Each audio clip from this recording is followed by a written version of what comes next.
Level 1, you have nothing. You are 22 years old, and your net worth is negative, not zero, negative. You have $14,000 in student loans, $800 on a credit card you opened for the sign-up bonus, and then forgot to pay down, and a checking account that reads $340 on a good week. You file your taxes in February using a free online tool, and you get $800 back, and it feels like a gift even though it was your money the entire time. This is the first thing the government teaches you at the bottom. It will hold your money interest-free all year and return it to you like a favor. At this level, the government is present in your life in ways you don't fully register yet. Your rent is partially determined by zoning laws written decades ago by people who are now retired or dead. The interest rate on your student loans was set by a congressional vote you didn't follow. The minimum wage at your job was last updated years before you started working there. The price of your groceries is shaped by agricultural subsidies that flow to corporations, not farms. You are inside a system that is constantly making decisions about your life, and you experience those decisions as just the way things are. You are not wrong. At this level, that is exactly what they are. The tax code at the bottom is actually generous in some ways. If you earn under a certain threshold, you pay very little in federal income tax. The Earned Income Tax Credit exists specifically for low-income workers and can return thousands to people who qualify. The Child Tax Credit softens the cost of raising children for families who can't absorb it otherwise. These programs are real and they help. And most people at this level don't fully access them because the system that created the benefits also made them complicated enough to require help navigating. This is not an accident. What the government does not do at this level is simple. It does not build you a ladder. It builds a floor, a thin one, and it expects you to find your own way up. Level 2, you are working but not getting ahead. You are 26. You make $41,000 a year. You pay federal income tax, state income tax, Social Security tax, and Medicare tax. Before a single dollar reaches your account, roughly 22 to 28 cents of every dollar you earn at the margin has already been claimed. You don't think about this much because you've never seen that money. It disappears before it exists for you. This is the most important psychological trick in the entire tax structure: withholding. The government collects from you before you have the opportunity to spend it, save it, or make a decision about it. If the system worked in reverse and you received your full paycheck and then wrote a check to the government 4 times a year, the political landscape around taxation would look completely different. The invisibility of the collection is part of the design. At $41,000, you have access to a 401k if your employer offers one. You have access to an IRA. You can deduct student loan interest up to $2,500. These are the tools the government makes available at this level, and most people at this level use none of them fully because nobody taught them to. And the documents explaining them read like legal briefs written for a different kind of person. You are also at this income invisible to the government in a meaningful sense. You are not wealthy enough to draw regulatory attention. You are not poor enough to qualify for most assistance programs. You are in the middle, which in policy terms means you are largely on your own. The government collects from you and in return provides roads, a military, a school system you've already aged out of, and the general infrastructure of a functioning society. Whether that exchange feels fair depends entirely on what zip code you grew up in. Level 3, you are finally making real money.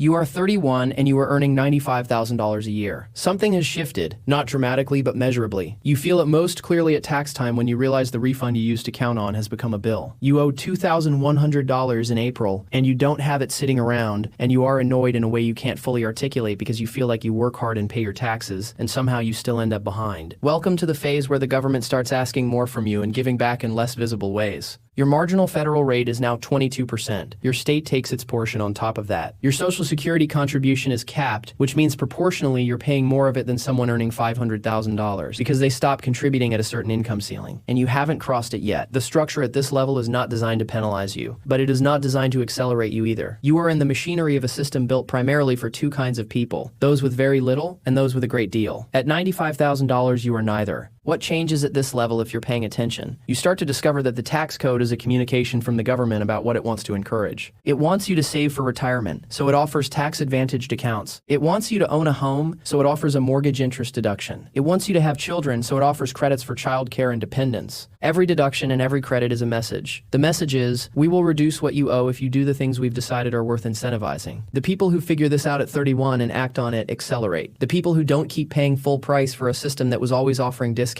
to those who knew where to look. Level 4, you have built something small. You are 35 and you have a side business generating $80,000 a year on top of a salary of $110,000. Your total income is $190,000. You are for the first time in a bracket where the government's behavior toward you changes in a way you can feel directly. You now have a self-employment tax obligation that employees never see clearly because their employer pays half of it invisibly. When you run your own business, you pay both halves and you see the full number, and it is not small. You also now have a quarterly estimated tax requirement. 4 times a year you write a check to the federal government based on what you think you'll you'll owe. If you get it wrong in either direction, there are consequences. The system that was largely invisible at $41,000 is now an active participant in your financial calendar. But something else happens at this level too, and it is the thing the government doesn't advertise loudly. The deductions available to business owners are significant, specific, and legal. Your home office, your phone, your equipment, your health insurance premiums, retirement contributions through a SEP IRA or a solo 401k that allow you to shelter far more than a traditional employee can. The business structure itself, whether you operate as an LLC, an S corporation, or a sole proprietor, changes your tax liability in ways that can mean tens of thousands of dollars annually. The government at this level is not generous and it is not punitive. It is structured. It rewards people who understand the structure, and it charges full price to people who don't. The difference between a business owner who knows their tax code and one who doesn't is not a difference in how hard they work. It is a difference in who they hired to help them navigate a system that was built by and for people with professional advisors. You hire an accountant, it costs $3,200 a year. It saves you $14,000. This math will repeat itself at every level above where you are now, and the ratio will only widen. Level 5, you have real wealth now. You are 40. Your net worth is $1.8 million.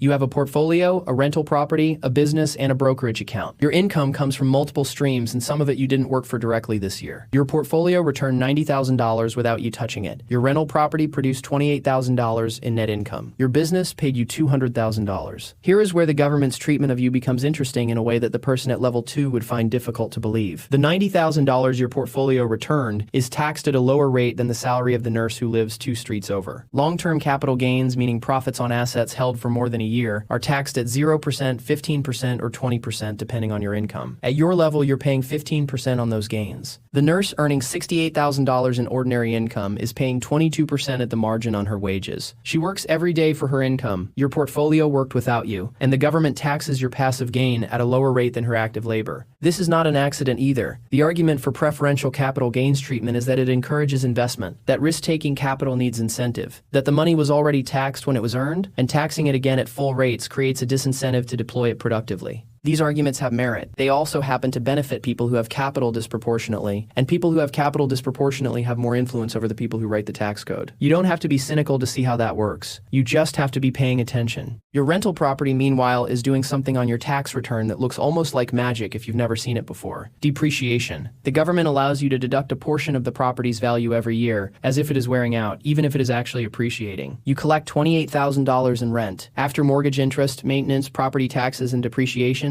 your taxable income from the property might be $4,000. You made $28,000. You pay taxes on $4,000. The rest is sheltered by a deduction that exists in the tax code specifically for property owners. You are now playing a different game than the person at level 2. Same country, same laws technically, different outcomes because you have access to structures they don't and knowledge they haven't built yet. Level 6. The government starts watching you differently. Your net worth is $6 million.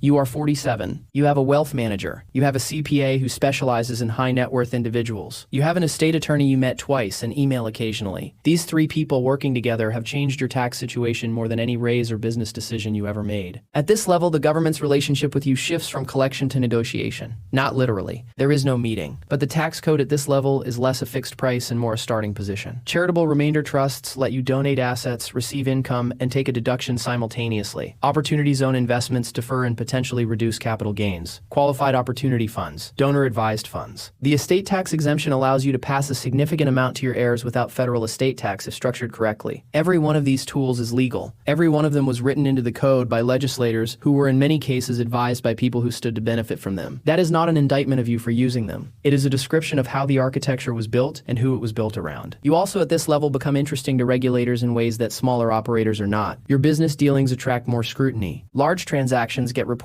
Your audit risk increases, not dramatically but measurably. The IRS has limited resources and it allocates them with some logic. And at $6 million in net worth, you are closer to the population that gets examined than you were at 190,000. The government at this level is a complex counterparty. It is not your enemy and it is not your friend. It is an institution with competing interests that has created a set of rules you can use if you understand them. Understanding them at this level costs money. The money you spend understanding them returns more than it costs. Level 7. Your money has its own legal structure. You are 55. 25. Your net worth is $22 million. The conversation is no longer about income tax in any primary sense. The conversation is about transfer, about what happens to this when you are gone, and how much of it survives the journey from your estate to the people and institutions you intend it for. The federal estate tax applies to estates above the exemption threshold, which as of recent law is over $12 million per individual and can be doubled for married couples. Above that threshold, the rate is 40%, not a marginal 40%, a 40% haircut on everything above the line. If you have $22 million and no planning, your heirs receive something significantly less than $22 million.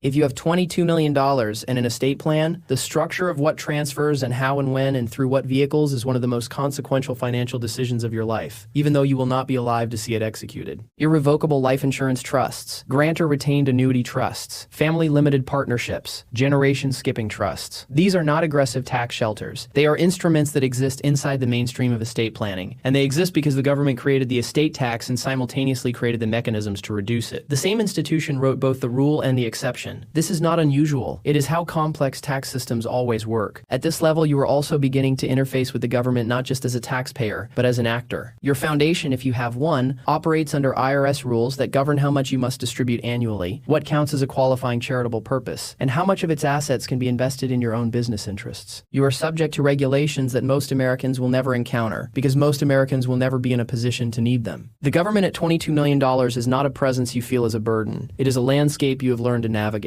The burden is real, but it is managed. The management is what you pay for. Level 8. You are the environment. Your net worth is $90 million.